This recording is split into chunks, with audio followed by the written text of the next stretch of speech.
നടുക്കിയ വയനാട് ഉരുൾപൊട്ടൽ ദുരന്തത്തിന്റെ ഭാഗമായി നടന്ന രക്ഷാപ്രവർത്തനത്തിന്റെയും മറ്റ് ചിലവുകളുടെയും കണക്കുകൾ പുറത്തുവന്നിരുന്നു.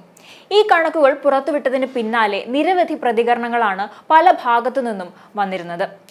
മാധ്യമങ്ങളും രാഷ്ട്രീയ പ്രവർത്തകരും പൊതുജനങ്ങളും എല്ലാം തന്നെ ഇതിനോട് പ്രതികരിച്ചുകൊണ്ട് നവമാധ്യമങ്ങളിലൂടെയും മറ്റും രംഗത്ത് വന്നിരുന്നു. ഭീമമായ തുകകൾ വയനാട് ദുരന്തവുമായി ബന്ധപ്പെട്ട രക്ഷാപ്രവർത്തനത്തിന് ചിലവിട്ടുവെന്നാണ് പുറത്തുവന്ന കണക്കുകൾ എന്നായിരുന്നു വാർത്തകളിലൂടെ പറഞ്ഞത്, അല്ലെങ്കിൽ പുറം ലോകം അറിഞ്ഞത്. ഇവിടെ ശ്രദ്ധിക്കേണ്ടത്, പുറത്തു വന്ന വിവരങ്ങൾ അനുസരിച്ച് ഇതെല്ലാം ചിലവഴിച്ച തുകയായിട്ടാണ് പുറത്തു വന്നിരിക്കുന്നത്. ഇക്കൂട്ടത്തിൽ ഏറ്റവും കൂടുതൽ ചർച്ച ചെയ്യപ്പെട്ടത് ഒരു മൃതദേഹം സംസ്കരിക്കാൻ ചിലവായ തുകയാണ്. മൃതദേഹങ്ങൾ സംസ്കരിക്കാൻ ആകെ 2,76,00,000 രൂപ മുടക്കിയെന്നും ആകെ 359 മൃതദേഹങ്ങളാണ് സംസ്കരിച്ചത്.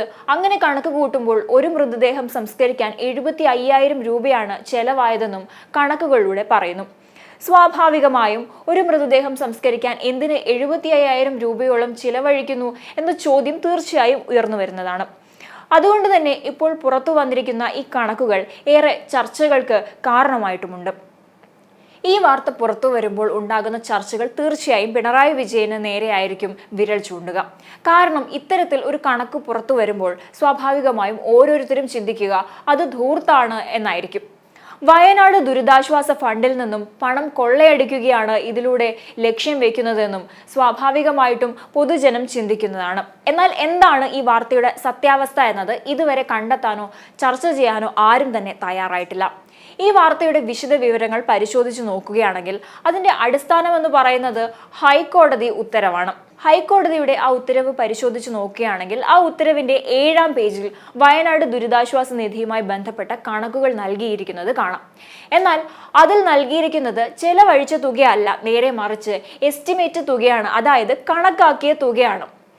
അത് ഒരു കാരണവശാലും ചെലവഴിച്ച തുകയല്ല, നേരെ മറിച്ച് കണക്ക് കൂട്ടൽ മാത്രമാണ്. കേന്ദ്ര സർക്കാരിന് സമർപ്പിച്ച മെമ്മറാൻഡത്തോടൊപ്പം സമർപ്പിച്ചതാണ് ഈ കണക്കുകൾ.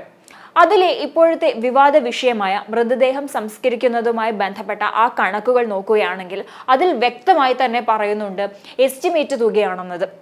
കേന്ദ്ര സർക്കാരിന് നൽകിയിട്ടുള്ള എസ്റ്റിമേറ്റ് ആണ്. ഇനി ആ എസ്റ്റിമേറ്റ് തയ്യാറാക്കിയതിനെ കുറിച്ച് പറയുകയാണെങ്കിൽ അതിനെല്ലാം തന്നെ ദേശീയ ദുരന്ത നിവാരണ അതോറിറ്റിയുടെ കൃത്യമായ നിയമങ്ങൾ പാലിക്കേണ്ടതുണ്ട്. അതനുസരിച്ചാണ് തുക തയ്യാറാക്കേണ്ടത്.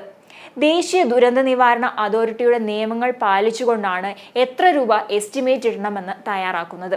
ഇതിലെ മറ്റൊരു പ്രധാനപ്പെട്ട കാര്യമെന്ന് പറയുന്നത് പരമാവധി എത്ര തുക കേന്ദ്രത്തിൽ നിന്ന് വാങ്ങിയെടുക്കാൻ കഴിയുമോ അതനുസരിച്ചാണ് കേന്ദ്ര സർക്കാരിന് മെമ്മറാൻഡം സമർപ്പിക്കുന്നത്.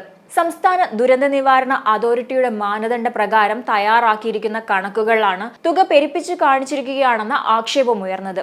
ദുരന്തത്തിൽ മരിച്ചവരിൽ ഒരാളുടെ മൃതദേഹം സംസ്കരിക്കാൻ 75,000 രൂപ, ദുരിതബാധിത പ്രദേശത്തേക്ക് വോളണ്ടിയർമാരെയും മറ്റും എത്തിക്കാൻ 4 കോടി രൂപ എന്നിങ്ങനെ രേഖയിൽ കാണിച്ചിട്ടുള്ളതാണ് ഇപ്പോൾ വിവാദമായത്.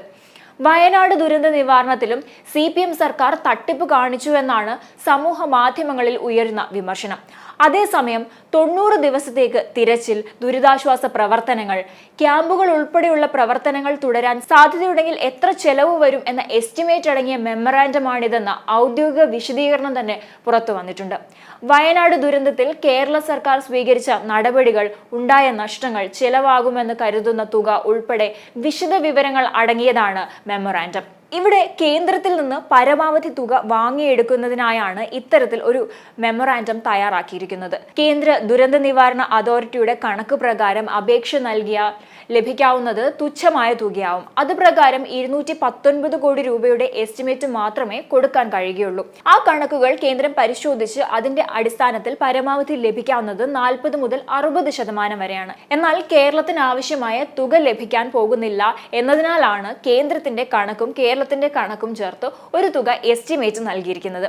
അതുമാത്രമല്ല, ദേശീയ ദുരന്ത നിവാരണ അതോറിറ്റിയുടെ കണക്ക് പ്രകാരം നോക്കുകയാണെങ്കിൽ ഒരു വീട് നഷ്ടപ്പെട്ടാൽ ലഭിക്കാവുന്ന തുക എന്ന് പറയുന്നത് 1,30,000 ഇത് ഉത്തരേന്ത്യയിലെ കണക്കാണ്, അതായത് ഇത് കേന്ദ്രത്തിന്റെ കണക്കാണ്. എന്നാൽ കേരളത്തിലെ സ്ഥിതി തികച്ചും വ്യത്യസ്തമാണ്. ഇവിടെ ഒരു വീടിന് ഏറ്റവും കുറഞ്ഞത് 15 ലക്ഷം രൂപയോളം വേണ്ടി വരുന്നുണ്ട്.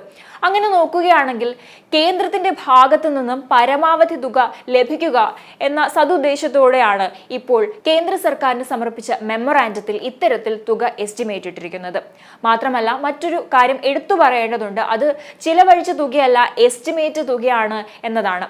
എന്നാൽ പുറത്തു വരുന്ന വാർത്തകളും വിമർശനങ്ങളും എല്ലാം ഇത് ചിലവഴിച്ച തുക എന്ന തരത്തിലാണ് വിലയിരുത്തുന്നത്. അങ്ങനെ വിമർശനം ഉന്നയിക്കുന്നതിലൂടെ സർക്കാരിനെ കുറ്റപ്പെടുത്തുക, സർക്കാർ വയനാട് ദുരിതാശ്വാസ നിധിയിൽ തട്ടിപ്പ് കാണിക്കുന്നു എന്ന് വരുത്തി തീർക്കാൻ ശ്രമിക്കുക എന്നിവയാണ് വാർത്ത പ്രചരിപ്പിക്കുന്നതിലൂടെ ലക്ഷ്യം വെക്കുന്നത്.